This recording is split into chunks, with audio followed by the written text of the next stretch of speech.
श्री स्वामी समर्थ सद्गुरू भक्त हो. श्रावणातील प्रवचनेच्या या शृंखलेत पुन्हा एकदा तुम्हा सर्वांचं स्वामीमय स्वागत.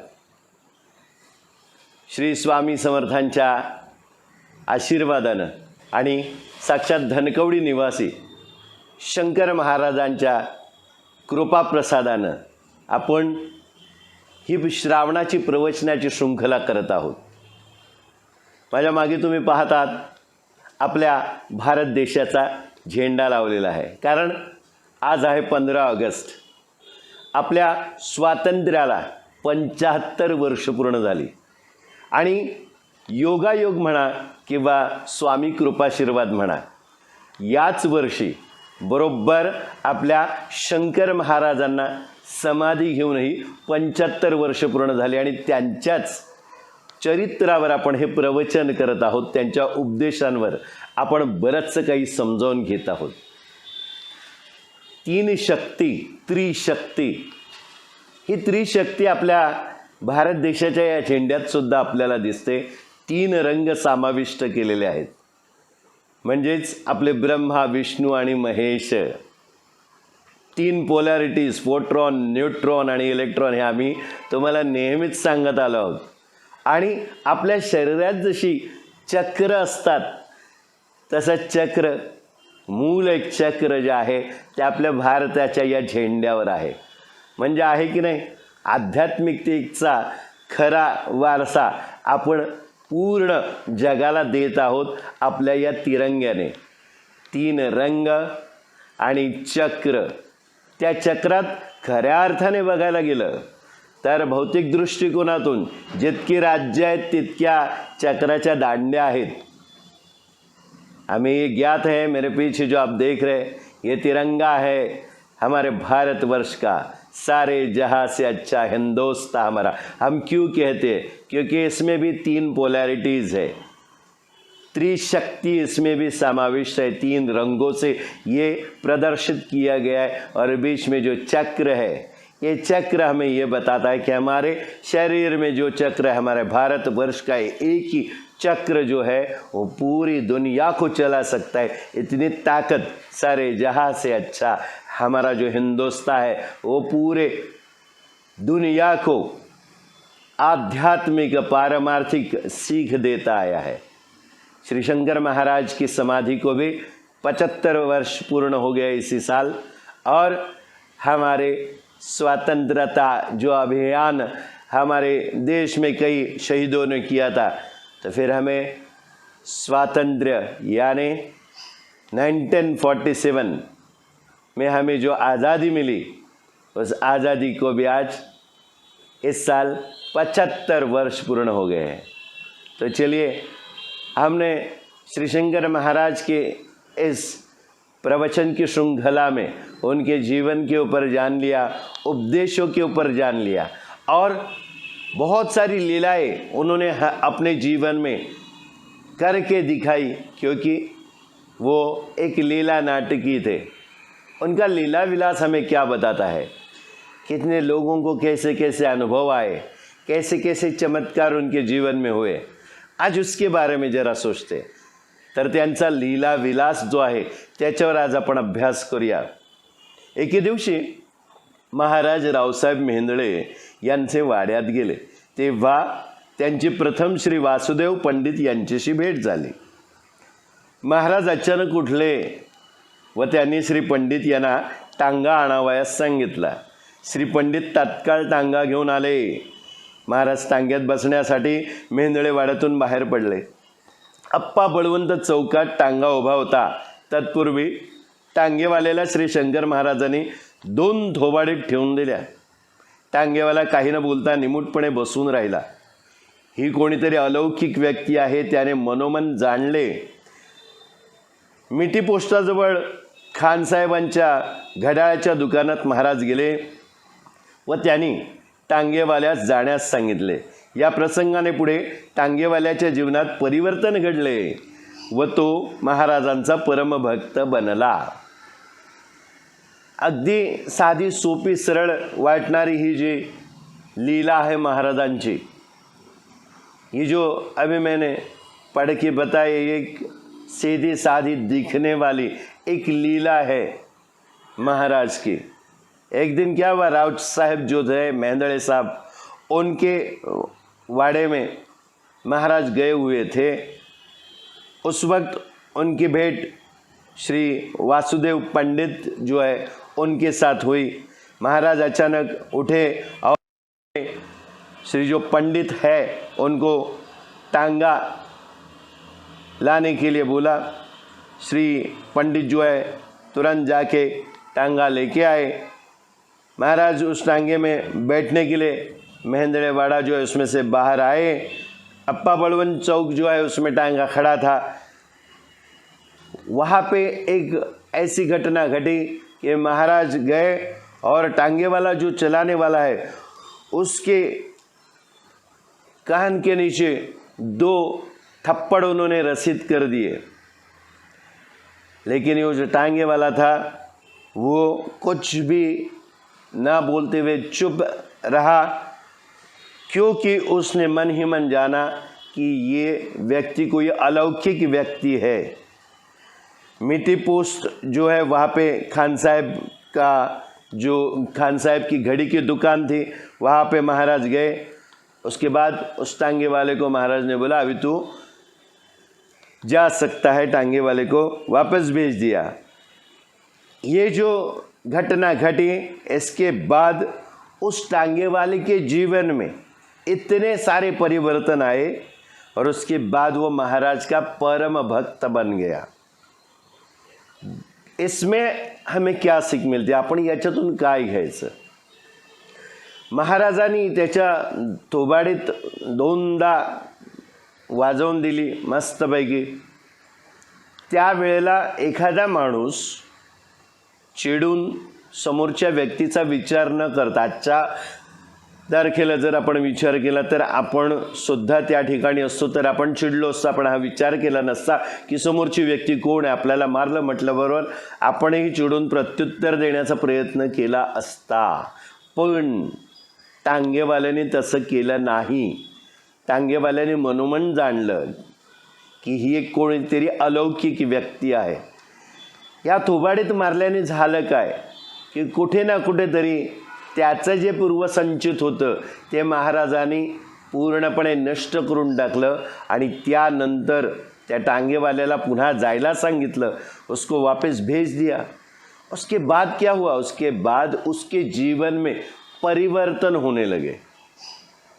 हमने जब साटम महाराज के ऊपर भी प्रवचन किया तो उस प्रवचन में कितने बार ऐसी घटनाएं हमने उस वक्त पढ़ी थी जहाँ पे किसी का सर महाराज ने पत्थर से फोड़ दिया था। उस वक्त भी उसकी जो माँ थी बच्चे की, जिस बच्चे का सर महाराज ने फोड़ दिया था, वो भी चुप रह गई। लेकिन बाद में मालूम पड़ा कि उस बच्चे को ब्रेन ट्यूमर जैसी कोई बीमारी थी, उसको चक्कर आते थे, फिट्स आती थी उसको, और वो फिट्स आना उसके बाद उसका बंद हो गया। पत्थर मारने से सर से बहुत सारा खून निकल गया, ये हमने पढ़ा है। यहाँ पे महाराज ने 2 थप्पड़ रसीद कर दिया उसके कान के नीचे, फिर भी वो चुप रहा, उसने कुछ नहीं कहा। और उसके बाद उसके जीवन में अलौकिकता से कुछ ऐसे परिवर्तन आए। उसके बाद वो महाराज का परम भक्त बन गया। एके दिवशी गणेशोत्सवाची मिरवणूक पाहण्यासाठी घराच्या पत्र्यावर श्री वासुदेव पंडित एका लहान मुलाला घेऊन शिडीवरून चढत होते। अचानक शिडी सरकली व ते उंचीवरून थेट खाली पडले। हातात लहान मुलं असल्याने सर्वजण घाबरले, परंतु महाराजांनीच त्यांना वाचवले। पंडितांना व त्या लहान मुलांना थोडीही इजा झाली नहीं।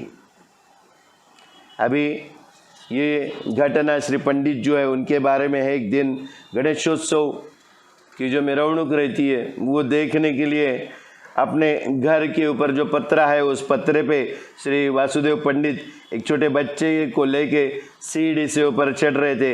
अचानक सीढ़ी जो है वो सरक गई और वो ऊंचाई से सीधे नीचे ज़मीन पे गिर गए।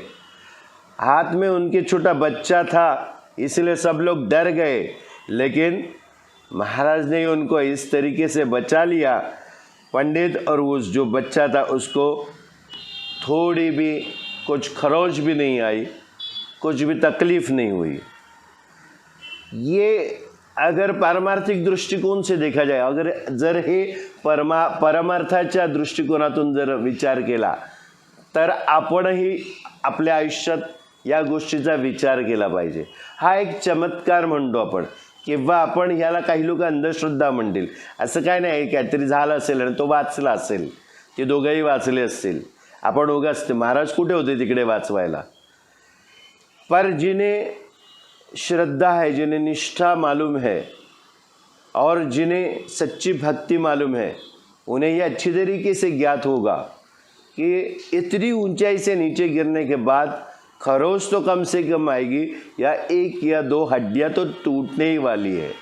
हमें जरा से भी ठेस लग जाती है तो हमें खून निकलता है, तकलीफ होती है, दर्द होता है। तो इतनी ऊंचाई से गिरने के बाद दोनों को कुछ नहीं हुआ, हाथ में छोटा सा बच्चा था।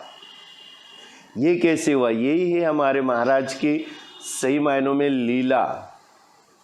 जो उधर नहीं भी रहेंगे तो भी वो अपने भक्तों का संकट निवार देते हैं, उनकी समस्याओं को दूर करते हैं और उनको ऐसे ही वक्त बचा देते हैं।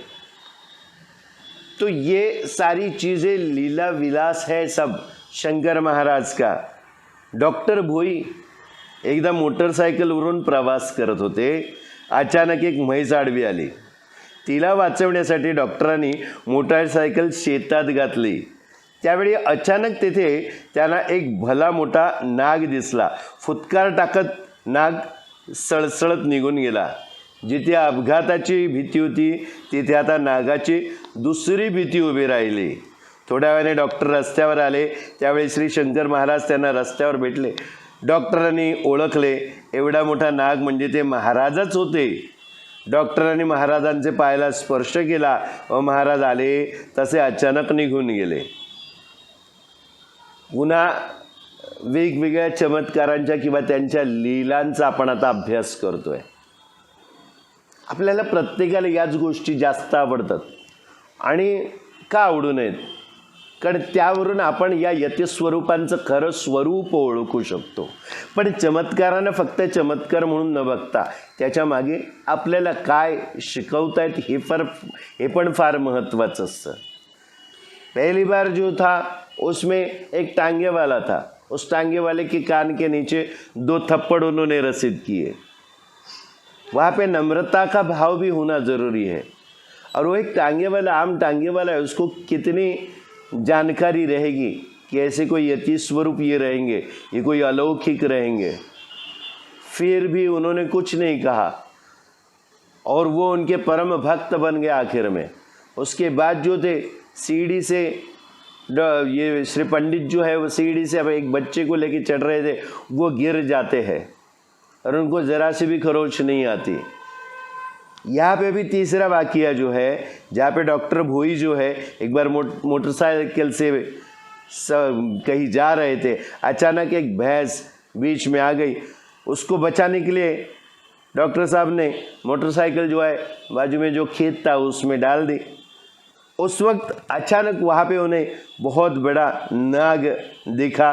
फुटकार करते हुए वो नाग आया और वैसे ही चला गया। जहाँ पे एक्सीडेंट यानी आपातकाल हो सकता था, अपघात हो सकता था, वहाँ पे वो एक डर था। वो बचाने के लिए उन्होंने मोटरसाइकिल डॉक्टर भोई ने खेत में डाल दी थी। वहाँ पे दूसरा डर उन्हें सामने आया, वो था बहुत बड़े नाग का। थोड़ी देर के बाद डॉक्टर साहब रास्ते पे आए। उस वक्त श्री शंकर महाराज उनको रास्ते पे मिले। तभी डॉक्टर साहब ने पहचाना इतना बड़ा नाग, मतलब वो महाराज खुद थे। उन्होंने ही महाराज को उस वक्त बचाया। डॉक्टर ने महाराज के पैर को स्पर्श किया और महाराज जैसे आए वैसे निकल गए। अभी महाराज की ये जो छोटी छोटी सी बातें हैं, इसमें महाराज कहाँ पे छोटी छोटी चीज़ों में भी अपने भक्तों के पीछे कैसे खड़े रहते थे।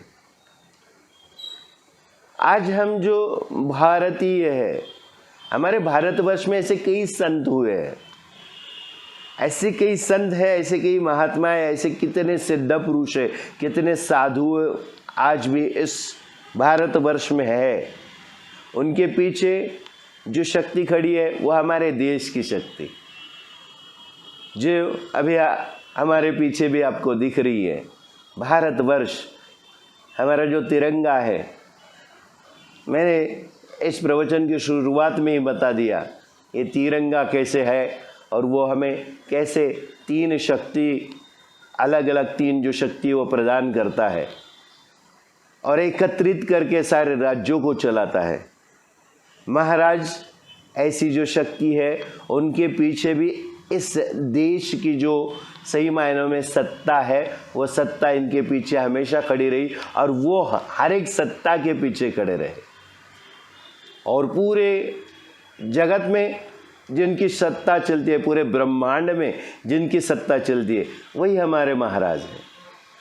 ये महाराज अपनी लीला विलास इस तरीके से करते थे कि जो उनका भक्त है, जो उनका शिष्य है, सिर्फ उनको पता चलता था कि ये महाराज ने किया है। बाकी आम लोगों की नज़रिए से अगर देखा जाए तो एक आम घटना है ये। अभंग चालू झाला की महाराज रंगून जात असत। काही अभंग व गवळणी ते संबंधितांना पुन्हा पुन्हा म्हणावयास सांगत असत।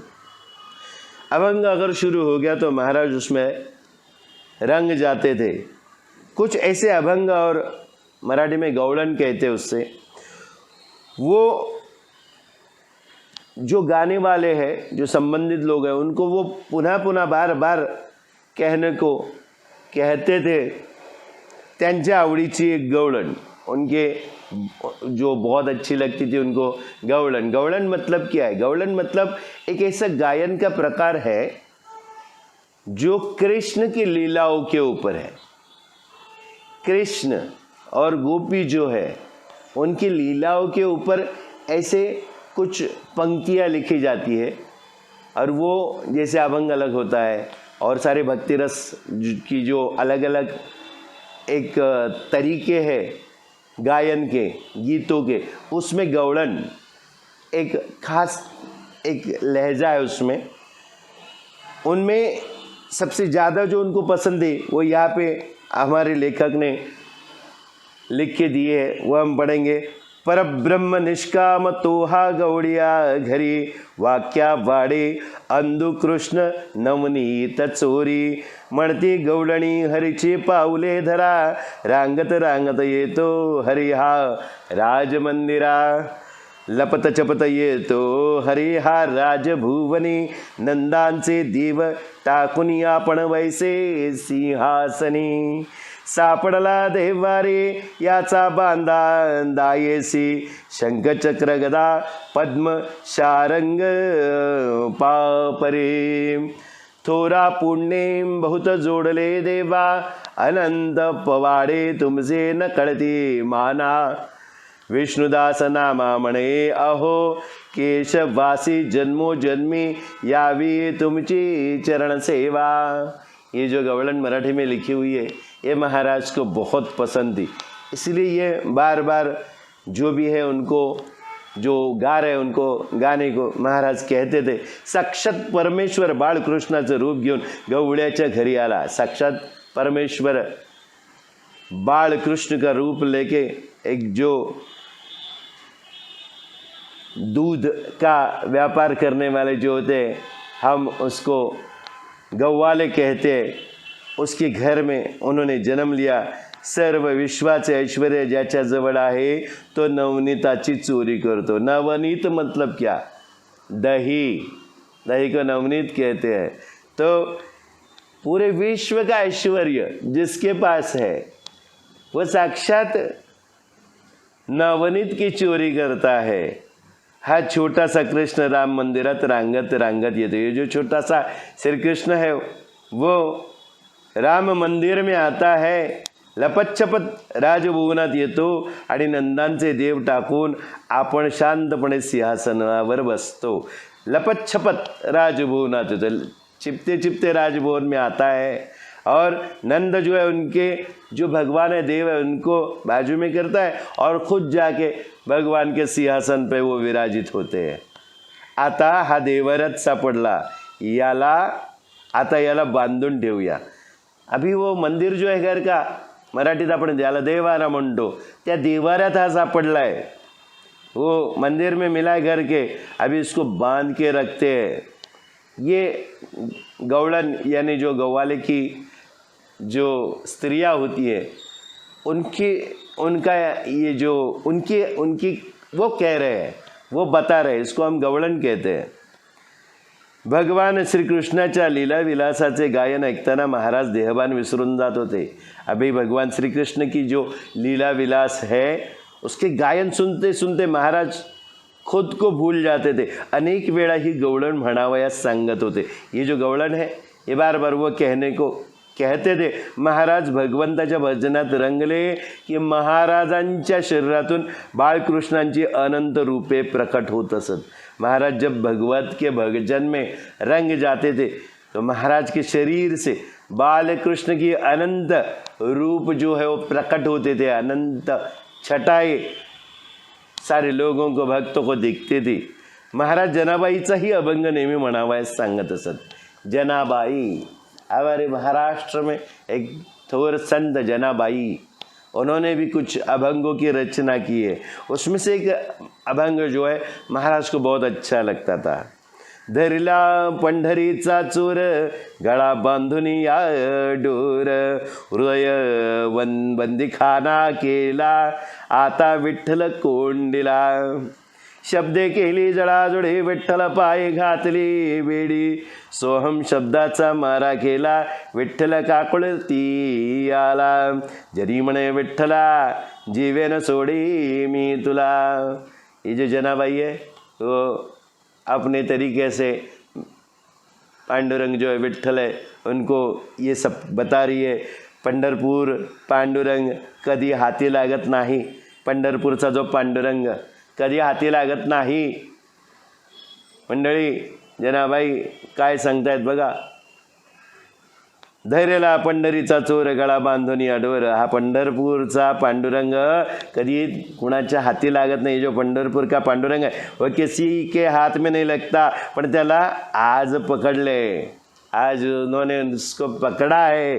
प्रेमाच्या फासाने त्याला जखडून ठेवले, प्रेमाच्या फासाने त्याला जखडून ठेवलं। इतर कोणत्याही प्रकाराने साधनेचे फास टाकले तरी तो फसत नहीं। प्यार के डोर से उनको फंसाया है और किसी और साधन, किसी भी प्रकार का और साधन है उसके फास यानी डाले तो भी वो फसता नहीं है। पण आज प्रेमाचा फास टाकला आणि त्याला पकडून ठेवले। आज प्यार की डोर पे फंदा उन्होंने फेंका है प्यार का और उनको अभी पकड़ के रखा है। हृदयाच्या बंदीखान्यात त्याला कोंडून ठेवले। हृदय के बंदीखाना जो है उसमें उसको पकड़ के रखा है। प्रारंभी हृदय अस्वच्छ होते थे, शुद्ध केले व शुद्ध हृदयात विठ्ठलाला बंदी करून टाकले। ये बहुत जरूरी चीज़ है बघा, फार महत्त्वाची गोष्ट आहे।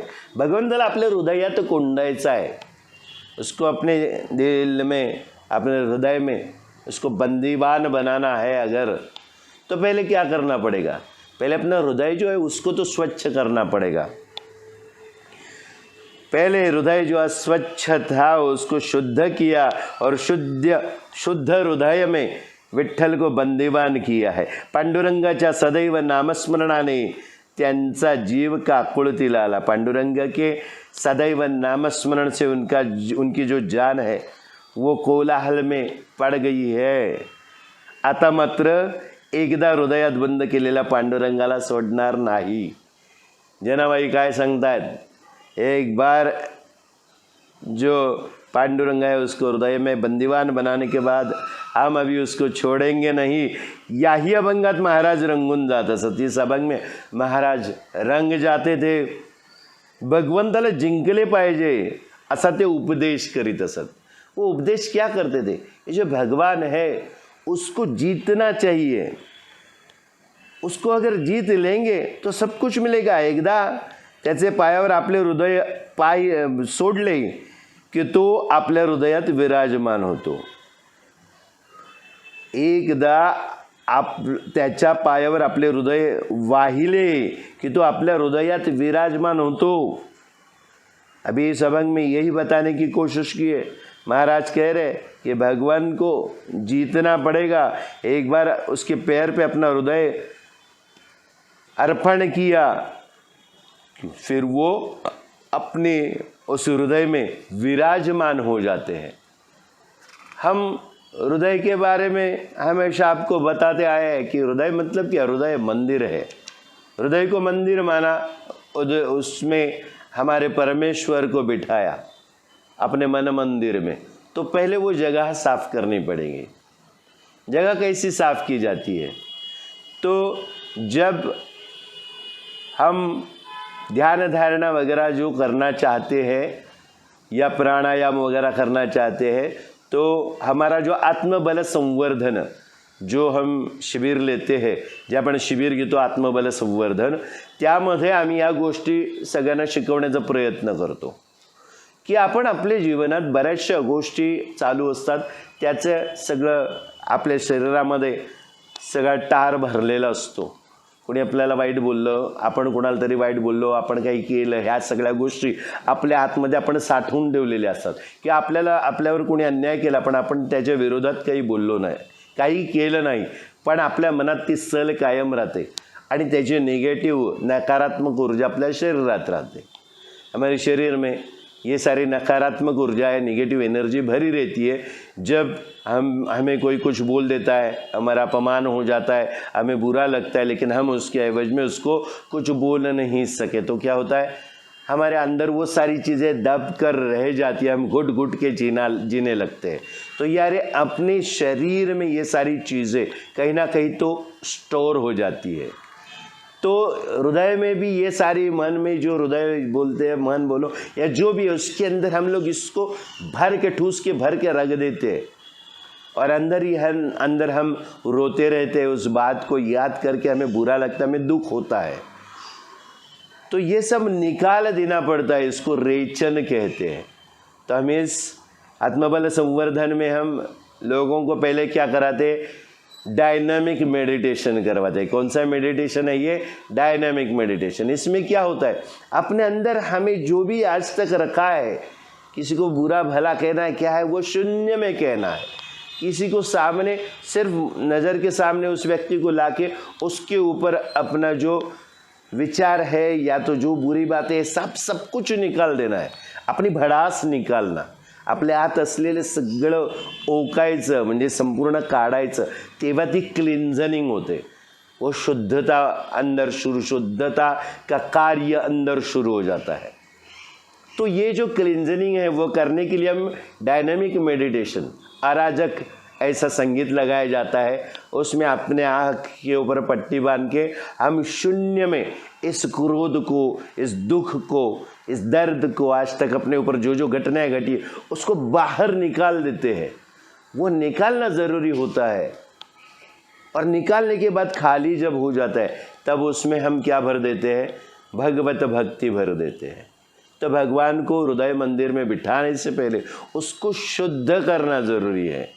या अशा पद्धतीने आपण डायनामिक मेडिटेशनमध्ये अराजक जे संगीत लावून आपण डोळ्यावर पट्टी बांधून जे करतो ते डायनामिक मेडिटेशन म्हणजे रेचन ध्यान प्रयोग म्हणतात त्याला. रेचन करायचं, काढून टाकायचं सगळं आणि शुद्ध शांत स्वच्छ करायचं हृदय. मगच तो भगवंत आपल्या हृदयात येऊन बसेल. एकदा महाराजांकडे काही मंडळी आली आणि विचारू लागली की परमेश्वराचे वर्णन अनेक संत महंतांनी लिहिण्याचा प्रयत्न केला आहे. वेगवेगळ्या प्रकारचे वर्णन आहे. तर मग परमेश्वराचे खरे स्वरूप काय ते आम्हाला नीट सांगा. बहुत अच्छा सवाल है. या लोकांनी विचारलेला प्रश्न फारच महत्त्वाचा. आपल्या प्रत्येकाच्या मनात कदाचित हा प्रश्न असेल. एकदा महाराजांकडे काही मंडळी, एक बार ऐसा हुआ कि कुछ लोग महाराज के पास आई और पूछने लगे कि हमें परमेश्वर का जो वर्णन अनेक संत महंतों ने बताया है, लिखकर बताया है। अलग अलग तरीके का वो वर्णन है, अलग अलग प्रकार का वर्णन है। तो हमें ये बताए कि परमेश्वर का सही और सच्चा रूप क्या है, वो हमें अच्छी तरीके से समझाए। शंकर महाराज कहने लगे, शंकर महाराज म्हणाले, भगवंत असा तसा एवढा तेवढा असे सांगता येत नहीं। भगवान की व्याख्या कैसे करे, भगवंत कैसे समझाए किसी को, वह ऐसा है वैसा है इतना है उतना है, ऐसा नहीं बता सकते। ओतप्रोत जे काही आहे ते भगवंतच आहे, ओतप्रोत जे काही आहे ते भगवंतच है। जो भी दिख रहा है, जितना भी हमें मिला है इस पूरी सृष्टि में, ये पूरी कायनात में कुदरत से हमें जो भी कुछ मिला है वो सब कुछ भगवंत आहे। अनेक संतांना ज्या प्रकारे अनुभूती आली तशी ती त्यांनी लिहून ठेवली। अभी जो संत म्हणत है वो अलग अलग तरीके से लिखा है, ऐसा लोग पूछ रहे हैं, तो हमें कैसे मालूम पड़ेगा? जैसे जैसे जिसको जिसको अनुभूती आई, ज्याला ज्याला जशी जशी संतांना स्वतःला अनुभूती आली तसं तसं त्यांनी लिहून ठेवलंय। वैसा वैसा उन्होंने लिख के रखा है। शब्दाने भगवंताचे वर्णन करता येणार नाही। भगवान का वर्णन शब्दों में करना नामुमकिन है, मुश्किल है। तो एक असा अल्पसा प्रयत्न है, एक अल्प छोटा सा प्रयत्न हम जरूर कर सकते हैं।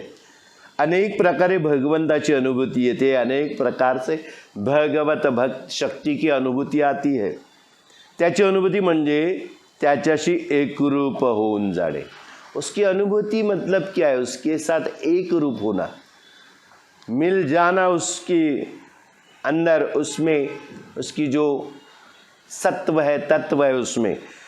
तो अनंत कोटी ब्रह्मांडांचा नायक आहे। पृथ्वीसारख्या अनेक गोलकांना तो आपल्या एका अंशाने धारण करतो व त्यापेक्षा तो खूप विशाल आहे। अभी उसके साथ एक रूप होना जरूरी है, क्योंकि वो अनंत कोटि ब्रह्मांडों का नायक है। हम एक ही ब्रह्मांड को जानते हैं। ये अनंत बहुत सारे कोटि ब्रह्मांड का नायक है। पृथ्वी जैसे अनेक जो गोल है उसको वो एक अंश से धारण करता है और उससे भी वो ज़्यादा बड़ा यानी विशाल स्वरूप है।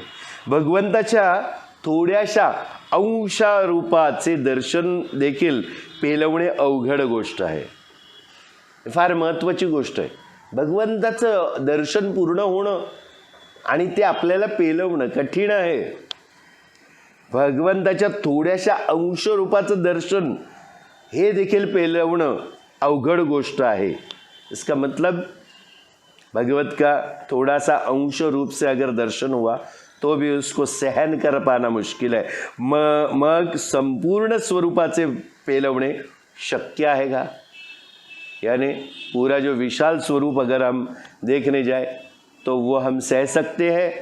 प्रेम भावाने त्याच्या पायाशी नम्र होणे हा एक उत्तम मार्ग आहे। महाराज काय सांगतायत? प्रेम भाव से उसके पैर पर नम्र होना, उसके पैर पर अपना सिर झुकाना, यही एक उत्तम मार्ग है। जे जे विश्वात दिसते ते ते त्याचे स्वरूप आहे जाणावे। जो जो भी कुछ पूरी सृष्टि में, इस विश्व में दिखता है, इस जगत में दिखता है, वो उसका ही तो रूप है, ऐसा हमें जानना चाहिए। भगवंताशिवाय दुसरी वस्तूच या विश्वात नाही, त्याच्यामध्ये सर्व विश्व सामावलेले आहे। भगवत के सिवाय दूसरी वस्तु इस पूरे विश्व में नहीं है। उसमें सारा विश्व जो है समाया हुआ है। ये विश्व जो है पूरा भगवत में समाया हुआ है। ही एकदा दृष्टी आली की सर्वत्र त्याचं दर्शन होतं। अनंत रूपे अनंत वेशे उरलेला भगवंत सर्वत्र दिसू लागतो। अभी इस तरीके से अगर हम दृष्टिकोण रखेंगे, महाराज बता रहे सबको जो उनको पूछने आए, किस व्याख्या को हम भगवत की व्याख्या समझे, तो महाराज बोल रहे कि इस नजरिए से देखिए। एक बार ये दृष्टिकोण आ गया, दृष्टि आ गई, तो फिर सर्वत्र यानी सभी जगह पे उनका दर्शन हमें हो जाता है। अनंत रूप और अनंत वेश उन्होंने धारण किया हुआ है। और ऐसा भगवंत हमें हर जगह पे दिखने लगता है। श्री शंकर महाराजांच्या पुण्याच्या वास्तव्यात अनेक थोर मंडळी त्यांच्या सानिध्यात आली। अभी श्री शंकर महाराज पुणे में ही ज़्यादातर वास्तव्य था उनका, उसमें अनेक जो बड़ी बड़ी हस्तियाँ उनके सानिध्य में आई। एकदा मेहर बाबा व महाराजांची भेट झाली होती। एक बार मेहर बाबा जो है उनकी और महाराज की भेट हो गई। महाराज माणसातील दिव्यत्वाला जाणत होते। महाराज अगर किसी व्यक्ति में कोई दिव्यत्व है तो उसको अच्छी तरीके से जानते थे, पहचानते थे। मेहर बाबांच्या मुखातून एकदा वेगळा संदेश बाहर पडला। मेहर बाबा जो थे उनके मुख से एक बार अलग तरीके का संदेश बाहर निकला। सूडाचा आनंद हा क्षणभर असतो, पण क्षमेचा आनंद हा चिरकाल असतो। क्षमा ही जीवनात अत्यंत महत्त्वाची गोष्ट आहे। आपल्या दैनंदिन जीवनाच्या सर्व क्षेत्रात वावरताना व निरनिराळ्या कार्यात अतिशय घडून गेलो असताना आपण अंतर्यामी अलिप्त राहून आपली कृत्ये प्रिय भगवंतास अर्पण करावी। सत्याचा शोध घेण्याच्या हेतूने सर्व जीवन प्रेरित झालेले असेल तरच ते यशस्वी होऊ शकते। माणसाने आध्यात्मिक स्वातंत्र्याचा अनुभव न घेतल्यास तो अत्यंत दुःखदायक अशा बंधनामध्ये खितपत राहील। मेहर बाबा के मुख से एक बार अलग एक संदेश बाहर निकला। वो क्या था? किसी के ऊपर बदले की भावना रख के उसको बदला लेना, ये जो खुशी है, ये जो आनंद है, वो सिर्फ कुछ क्षणों का ही रहता है। लेकिन किसी को क्षमा करना, उसके ऊपर बदले की भावना न रखते हुए, त्याच्यावर सोडाची भावना न ठेवता त्याला क्षमा करणं, वो क्षमा करना जो है उसका जो आनंद है, उसकी जो खुशी है, वो चिरकाल रहती है, हमेशा रहती है। क्षमा जो है, क्षमा ही जीवनात अत्यंत महत्त्वाची गोष्ट है। क्षमा जो है जीवन की सबसे महत्व की चीज़ है। हमारे रोज के दैनंदिन जीवन में हर एक क्षेत्र में काम करते वक्त अलग अलग कार्य जो है उसमें हम पूरी तरीके से डूब जाते हैं। तब हमारे अंदर अंतर्यामी अलिप्त रह के हमारे जो काम है, कृत्य है, वो सारे हमें क्या करने चाहिए? प्रिय भगवंत को अर्पण करने चाहिए। अभी इसका मतलब क्या आहे, याचा अर्थ काय होतो? आपल्या दैनंदिन जीवनामध्ये सर्व क्षेत्रात आपण वावरत असतो, अलग अलग क्षेत्र में हम काम करते रहते, अलग अलग कार्यों में हम पूरे लिप्त हो चुके होते हैं। उस वक्त अंदर से हम अलिप्त रहने चाहिए। जो कार्य कर रहे हैं वो भौतिक स्वरूप से हाथ पैर से कार्य कर रहे हैं, लेकिन उस कार्य से अलिप्त रह के अंदर में हम जो हमारे भगवान बैठे हैं, परमात्मा स्वरूप, अंतरात्मा स्वरूप, जो आत्मा स्वरूप बैठे अपने अंदर, तो उनको ये सारे जो काम है, कृत्य हम करते हैं रोजमर्रा के, उनको अर्पण करने चाहिए। और सत्य की खोज लेने की हेतु से प्रेरित होकर अगर हम जीवन जिएंगे, कुछ भी काम करेंगे, जो भी कार्य करते हैं, तो हम उस कार्यों में कामयाब हो सकते हैं, आपण त्या कार्यात यशस्वी होऊ शकतो। इंसान ने आध्यात्मिक स्वातंत्र्य जो है उसका अनुभव अगर नहीं लिया तो वो क्या होगा? दुखदायक होगा उसके लिए, और उस दुख के बंधन में वो हमेशा वैसे ही पड़ा रहेगा। स्वतंत्र, हमें स्वतंत्र भारत के नागरिक है, और ये जो 2022 है, हमारे स्वातंत्र दिन की 75वीं वर्षगांठ है। यहाँ पे भी हम आध्यात्मिक स्वातंत्र्य की बात कर रहे हैं। हमें भौतिक स्वातंत्र्य मिले हुए 75 साल हो गए हैं, लेकिन आज भी हजारों सालों से हमारे जो योगी पुरुष है हमें बता रहे हैं कि आध्यात्मिक स्वातंत्र्य का अनुभव लेना ज़रूरी है। अगर वो नहीं लिया तो क्या होगा? हमें अत्यंत दुखदायक बंधन में लथपथ रहना पड़ेगा। आज माना कि हमारे स्वतंत्र सेनानियों ने अपने जान की कुर्बानी देकर अपने जीवन को ध्वस्त करके हमें स्वतंत्र भारत की भेंट स्वरूप इतनी बड़ी चीज़ दी है, लेकिन इससे भी ज़्यादा इस भारतवर्ष ने हमें एक आध्यात्मिक स्वरूप की बहुत बड़ी देन दी हुई है। उसके बारे में हमें खोजबीन करनी पड़ेगी। इंसान ने, मनुष्य ने आध्यात्मिक स्वातंत्र का अनुभव अगर नहीं लिया तो वो और दुखदायी होगा और उस बंधन में वो हमेशा पड़ा रहेगा। मानव जातीची समस्या ही केवळ भाकरीची समस्या आहे। सबसे बड़ी बात है, सगळ्यात मोठी गोष्ट है, रोटी कपड़ा मकान, बस। मानव जाति जो है उसकी समस्या क्या है? सिर्फ रोटी की समस्या है। असा पुकारा करणे म्हणजे मानव जातीला पशुकोटीत आणून बसवणे होय। सिर्फ भूख भूख खाना खाना, जरा आँख खोली, खाना खाना खोजो, ये कौन करता है? ये पशु और प्राणी करते हैं। हम मनुष्य जो है वो मनुष्य को उच्च कोटितम अवस्था को प्राप्त करके दिया है भगवान ने, लेकिन हम ये कहेंगे कि मानव जाति की समस्या से ये सिर्फ रोटी की समस्या है, तो क्या होगा? हम उन पशुओं की तरह हो जाएंगे जो सिर्फ आँख खोलने के बाद उनको खाना दिखता है, खाने की खोज में भागते हैं। स्वतःला हरवून जाता क्षणी तुमचा अहंकार नाहीसा होऊन त्या जागी अमर्याद प्रेम निर्माण होते। स्वतःला हरवून जाता क्षणी तुमचा अहंकार नाहीसा होतो। अगर खुद को भुलाकर अगर आप काम करोगे तो उसी क्षण आपका जो अहंकार है वो ध्वस्त हो जाएगा, नष्ट हो जाएगा, और उस जगह पे अमर्याद, जिसको मर्यादा नहीं, ऐसा प्यार प्रेम निर्माण होगा। हे अमर्याद व निस्वार्थ प्रेम निर्माण झाले म्हणजे क्षणोक्षणी ईश्वराची अनुभूती येते। ये जो अमर्याद, जिसको मर्यादा नहीं, और निस्वार्थ प्रेम जो है वो अगर हमारे अंदर निर्माण हुआ तो क्षण क्षण पर हमें ईश्वर की अनुभूति हो जाती है। खरी श्रद्धा ही अत्यंत सूक्ष्म व तरल अशा आत्म्याच्या अनुभवावर आणि शुद्ध अंतस्फूर्तीकडून मिळणाऱ्या आदेशावर अधिष्ठित असते। खरी श्रद्धा हा दिव्य दृष्टीचा किंवा जागृतीचा प्रकार आहे, आंधळेपणाचा नव्हे। अभी खरी श्रद्धा मराठी में कही है, खरी श्रद्धा, सच्ची श्रद्धा जो है वो कैसी है?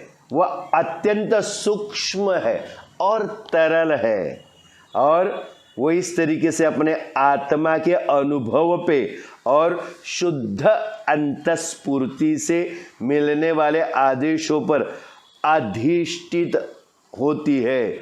और जो सच्ची श्रद्धा है ये दिव्य दृष्टि का और जागृति का प्रकार है, अंधेपन का नहीं है, यह अंधश्रद्धा का विषय नहीं है। ये देखिए कितनी गहरी बात है, किती सखोल गोष्ट सांगितली आहे बघा। खरी श्रद्धा म्हणजे काय है? सच्ची श्रद्धा मतलब क्या है? वो कैसी है? अत्यंत सूक्ष्म है और तरल है। आत्मा जो है उसका जो अनुभव है उसके ऊपर शुद्ध अंतस्फूर्ति से मिलने वाले जो आदेश है, अंतस्फूर्ति मतलब अंदर से अपने आप, जो अंदर की स्फूर्ति से अंदर से हमें आदेश जो मिलते हैं उसके ऊपर आधारित, उसके ऊपर अधिष्ठित जो है वो सही श्रद्धा है। और ये दिव्य दृष्टि का और जागृति का प्रकार है। हमें दिव्य दृष्टि प्राप्त होती है ऐसा कहा जाता है, और हमारी जागृति नहीं हुई तो ये दिव्य दृष्टि नहीं आती है। तो ये क्या है? निस्वार्थ प्रेम हमारे अंदर आना चाहिए। ये कोई अंधापन नहीं है, ये अंदर से तीसरी आँख खुल जाती है, अंतःचक्षु जाग जाते हैं। चक्षु मतलब आँख, अंदर की आँख खुल जाती है। जगातील सर्व धर्म एकच एक सनातन व विश्वव्यापी सत्य सांगत असतात। लेकिन देखिए दुनिया में अलग अलग कितने धर्म हैं, लेकिन वो सभी एक ही सनातन और विश्वव्यापी सत्य बताते हैं, स न आत न। मतलब क्या? जो मूल स्वरूप से तैयार हुआ है, जो प्रकृति का मूल स्वरूप है, वो है सनातन और वो पूरे विश्व को व्याप्त कर चुका है, इसलिए उसको विश्वव्यापी सत्य कहा गया है। और ये सारे धर्म वही एक ही चीज बताते हैं, पण आपल्या कमकुवतपणामुळे मर्यादित व छोट्या निष्ठांना कवटाळून बसण्याची मानवाची जी प्रवृत्ती आहे तीच अमर्याद प्रेम सागराचा व ईश्वरी तत्वाकडे जाण्याचा त्याचा मार्ग बंद करते। अभी देखिए यही सत्य जो है वो सारे धर्म बताते हैं, लेकिन हम अपने अंदर जो कमियां है और जो मर्यादित और झूठी निष्ठा ये है उनको ही हम पकड़ के बैठे हैं। इसलिए हमारी जो मानव की प्रवृत्ति है वही अमर्याद जो प्रेम सागर है या ईश्वरी तत्व को जो जाने वाला मार्ग है वह हम खुद ही अपना बंद कर देते हैं, क्योंकि हर धर्म हमें वही बताता है। हम हमारे धर्म को पकड़ के बैठते हैं और कुछ चीज़ें हम सिकुड़ के अंदर बैठ जाते हैं। नैरो माइंडेडनेस जो हम हमेशा आपको कहते हैं, ये जो झूठी निष्ठाएं है उसको पकड़ के बैठना, हमारे अंदर की जो खामियां है और मर्यादित जो और छोटी सी हमारी सोच है उसकी वजह से हमें क्या होता है, ये जो मानव की प्रवृत्ति है वो अमर्याद प्रेम सागर जो है या जो मूल ईश्वरी तत्व है उसकी तरफ जाने का हमारा रास्ता हमेशा के लिए बंद कर देती है। धर्माच्या मूलतत्वानी नव्हे तर त्याच्या बाह्य विविध उपचारांविषयीच्या आसक्तीमुळे माणूस माणसाला पारखा झाला आहे। इंसान से परे हो गया है, दूर हो गया है। क्यों? धर्म जो है उसके मूल तत्व नहीं, उसके मूल तत्व कुछ गलत नहीं बताते हैं धर्म के, तो उसका बाह्य बाहर दिखता जो है वो जो रूप है विधि उपचार जिसे कहते हैं उसकी आसक्ति, हर एक को अपना धर्म बड़ा लगता है और उसमें जो विधि उपचार जो बताए हैं उसके आसक्तियों की वजह से जो मनुष्य है वो सही जो मूल तत्व धर्म का है उसके परे रह जाता है, उससे दूर रह जाता है। अशा रीतीने जगातील थोर धर्म संस्थापकांच्या मूळ हेतूलाच हरताळ फासला गेला है। इसीलिए हम अलगाववाद में पडे हुए, आपण वेगळाचार करतोय, हा धर्म वेगळा तो धर्म वेगळा, म्हणून जगातील जे थोर धर्म संस्थापक आहेत, जो थोर संस्थापक हमारे पूरे दुनिया में पैदा हुए, उनका मूल जो हेतु है उसके ऊपर पाणी फेरा जाता है।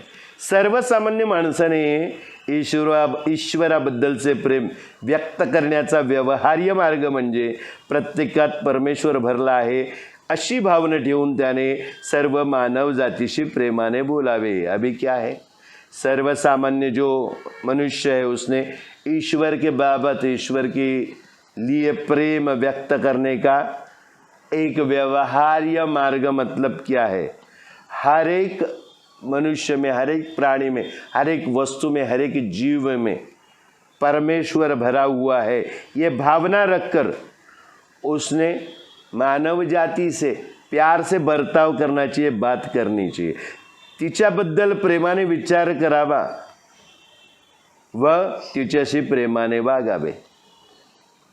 मानव जाति जो है मानव जाति के बारे में गलत सोचती है, दुष्ट विचार रखती है, तो उसे क्या करना चाहिए, उसके बाबत प्यार से विचार करना चाहिए, प्रेम से, और उसके साथ प्रेम से बर्ताव करना चाहिए।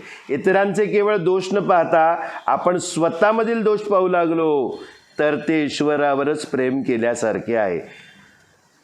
और जो आजूबाजू में लोग हैं, इतर जो है, उनके सिर्फ दोष जो है उसको नहीं देखने चाहिए, अपने अंदर अगर हम दोष को ढूंढने लगे, गलतियों को, खामियों को ढूंढने लगे, तब क्या होगा? वो ईश्वर के प्रति प्रेम जताने जैसा हो जाएगा। या जगापासून दूर पळून जाऊ नका। ये जो दुनिया है, ये जो जगत है, इससे दूर भागने की कोशिश मत कीजिए। स्वतः या हीन वृत्तीपासून दूर पलायन करा। एक हीन अभिवृत्ति है, ये वृत्ति हीन है। कौन सी? इस दुनिया से दूर भागने की। और ये जो वृत्ति दूर भागने की है, उस वृत्ति से हमें दूर भागना पड़ेगा। जगाचा त्याग करू नका। ये जो दुनिया है उसका त्याग मत करो, आपल्या हीन वृत्तीचा त्याग करा। हमारी वृत्ति बदल गई तो ये दुनिया अपने को अच्छी लगेगी, ये जो जगत है हमें अच्छा लगने लगेगा। तो क्या करना पड़ेगा? हमारी जो हीन वृत्तियाँ है उसको त्यागना पड़ेगा। एकांतवास दुसरीकडे कोठे शोधू नका, स्वतःच्या अंतर्यामी शोधा।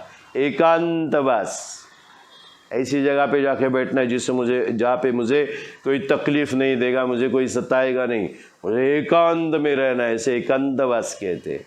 वो बाहर ढूंढने की, दूसरी जगह पे हिमालय वगैरह जाके ढूंढने की ज़रूरत नहीं है।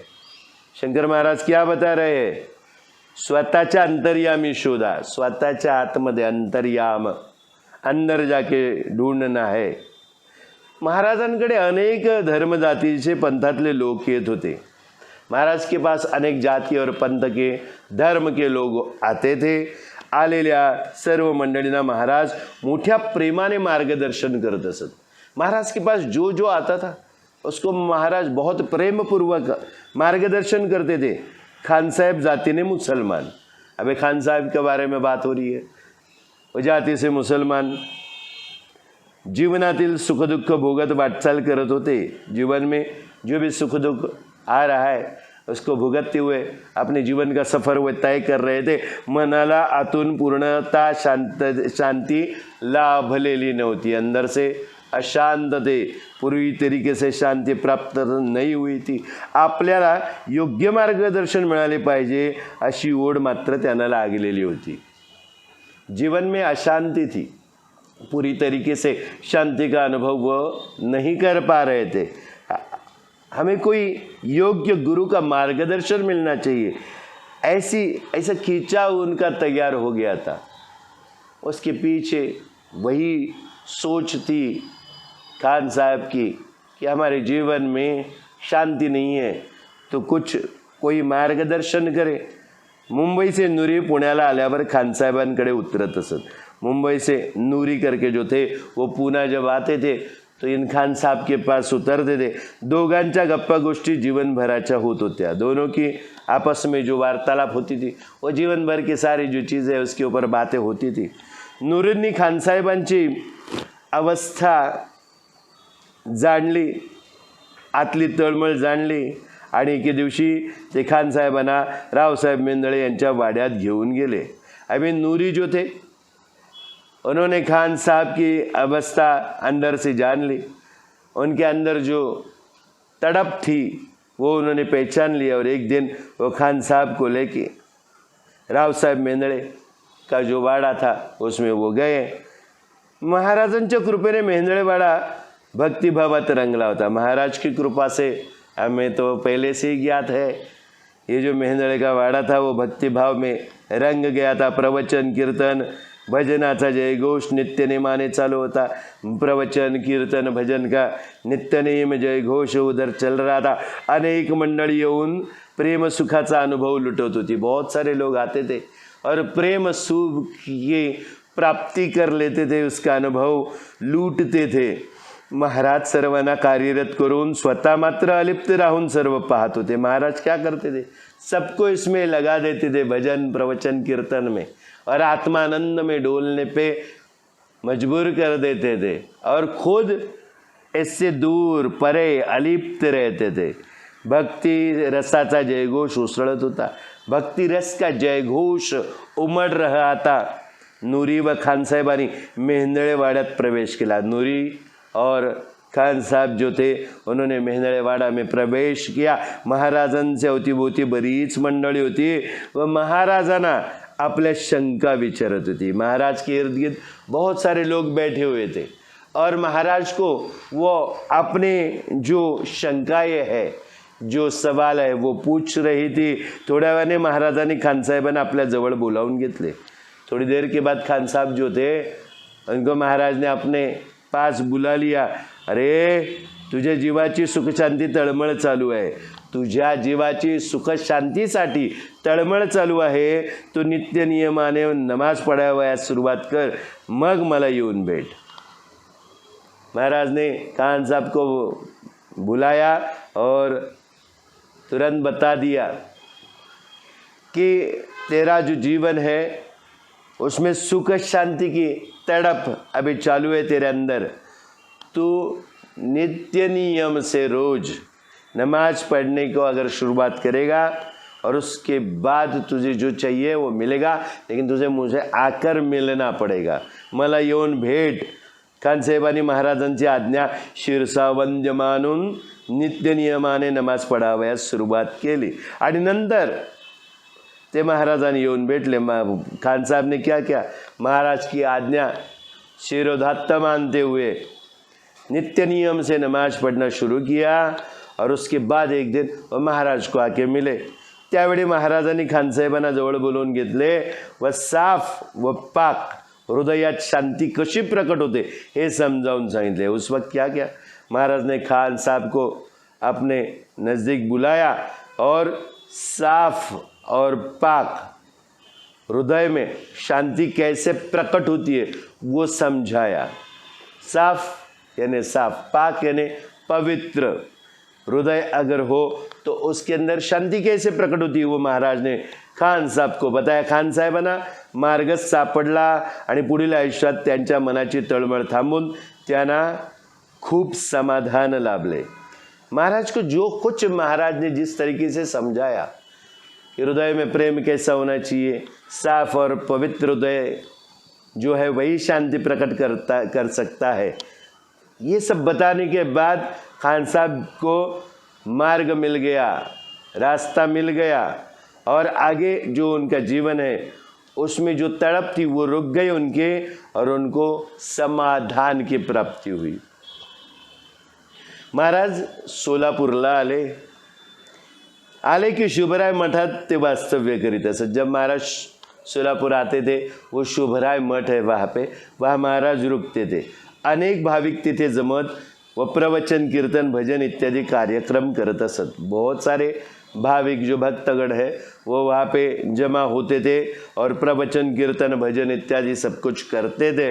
महाराज ते जेथे जात तेथील लोकांना परमार्थाची गोडी लावत असत. महाराज जहाँ पे जाते थे वो वहाँ के जो लोग हैं उन्हें परमार्थ की मिठास समझाते थे, उसकी लत लगा देते थे. त्यांना थोडी गोडी लागली की महाराज तिथून निघून जात असत आणि पुन्हा दुसरीकडे हेच कार्य सुरू करत असत. अभी वहाँ के लोगों को जहाँ उसकी मिठास मालूम पड़ी, उसकी लत लगी, तो महाराज फिर वहाँ से निकल जाते थे और दूसरी जगह फिर वही अपना कार्य वो शुरू करते थे. शुभराय मठात गोकुळाष्टमीचा कार्यक्रम चालत असे. शुभराय मठ में गोकुळाष्टमी का कार्यक्रम चलता था. भागवताचे पारायण चालू असे. भागवत जो है उसका पारायण चालू रहता था. महाराज शांत बसून राहायचे व त्यांच्या कृपेने उत्सव चालू असायचा. महाराज वहाँ पे शांति से बैठे रहते थे और उनकी कृपा से ही उत्सव चालू रहता था. भक्ताकडून महाराज प्रवचन करून घेत असत. भक्तों के पास से महाराज प्रवचन करके लेते थे. महाराजांच्या कृपेने भक्तांच्या मुखातून भगवंताचे शब्द उमटत. वो जो प्रवचन करके लेते थे भक्तों के पास से महाराज, तब महाराज की ही कृपा से भक्तों के मुख से भगवत के शब्द उमड़ आते थे, निकलते थे. ब्रह्म शून्यत्वाने परिपूर्ण भरून राहते. ब्रह्म शून्य तत्वाने परिपूर्ण भरून रहते. ब्रह्म जो है कैसे है, शून्य के तत्व पे आधारित है और उससे ही भरा पूरा और पूर्णता भरा हुआ है. ब्रह्माचे स्फुरण हेच मायेचे लक्षण आहे. ब्रह्म जो है उसका स्फुरण, वो कहाँ से स्फुरण यानी उसको कहाँ से प्रेरणा मिलती है, वो का जो ब्रह्म की प्रेरणा है वो क्या है, वो माया का लक्षण है। तेच प्रकृती पुरुषाचे जन्मस्थान। प्रकृति मतलब क्या है, प्रकृति मतलब माया स्वरूप है। और वो पुरुष यानी स्त्री और पुरुष नहीं, पुरुष यानी इंसान यानी मानव जाति जो है उसका जन्म स्थान कौन सा है, ब्रह्मा का स्फुरण। ब्रह्मा से स्फुरण मिलके माया जो है उससे ये प्रकृति पुरुष का जन्म स्थान बन जाती है। गोडपणा साठून फणसाचा काटा जसा वाढतो तशी पुरुषामुळे प्रकृती वाढते।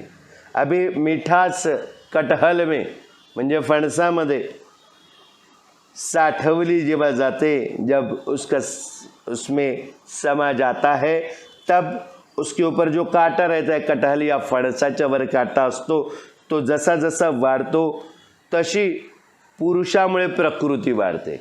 हे पुरुष तत्व जे आहे त्यामुळे प्रकृती सुद्धा वाढते असं इथे म्हटलं गेलं आहे। बऱ्याचशा गोष्टी ज्या आहेत या भगवंताने आपल्याला खूप छान पद्धतीने आपल्याला समजवण्याचा प्रयत्न केला। आजचा अध्याय कदाचित ये आज का जो अध्याय है वो कदाचित आपको कठिन लगा होगा, लेकिन अगर अच्छी तरीके से सोच आप रखेंगे तो हमें बहुत सारी चीज़ें महाराज ने दी है।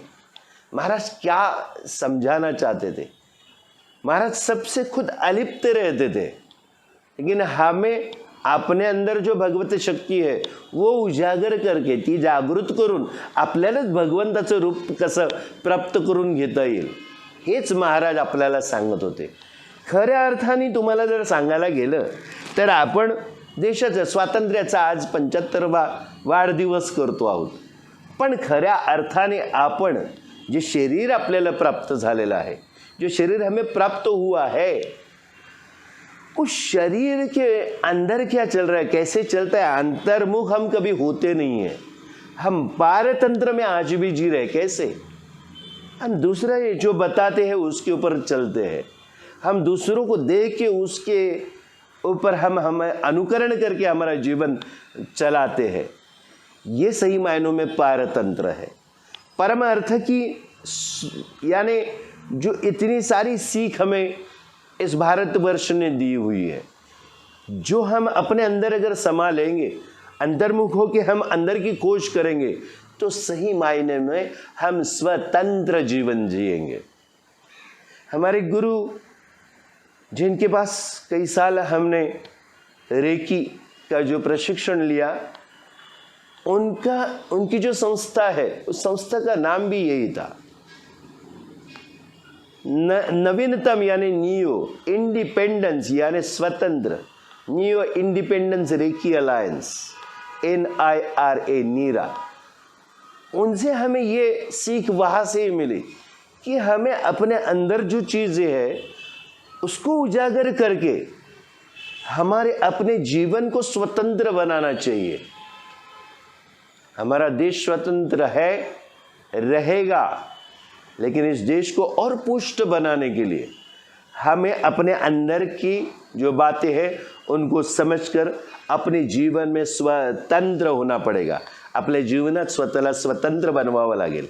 आणि या सुंदर विचाराबरोबर आज आपला हा स्वातंत्र्य दिनाचा श्री शंकर महाराजांच्या प्रवचनावरील श्रावणातील प्रवचनेच्या शृंखलेचा तब्बल 18वा दिवस संपला। तर मंडळी, स्वामी आशीर्वाद आपल्यापर्यंत पोचवत सर्वांना श्री स्वामी समर्थ, श्री स्वामी समर्थ, श्री स्वामी समर्थ। जय शंकर, जय शंकर, जय शंकर।